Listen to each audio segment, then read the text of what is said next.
L'écosystème forestier de la hêtraie de l'Amazone est extrêmement bien connu.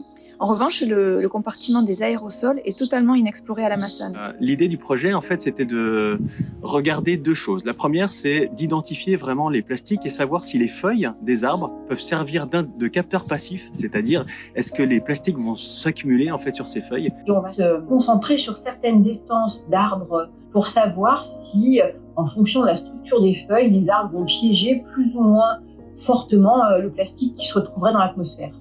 À côté de ça, en fait, on va mettre des capteurs actifs, donc qui sont des gros aspirateurs globalement qui vont récupérer les plastiques dans l'atmosphère.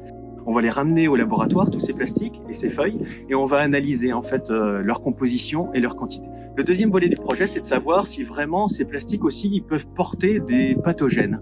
C'est à la fois des bactéries ou des virus qui peuvent transporter des maladies. Et ça, en fait, il va falloir qu'on utilise des analyses assez poussées de séquençage d'ADN. Travailler dans une forêt pour étudier la pollution de plastique, c'est vraiment très nouveau. Et utiliser la végétation comme moniteur de la pollution de plastique atmosphérique, c'est des choses complètement nouvelles que personne n'a jamais fait.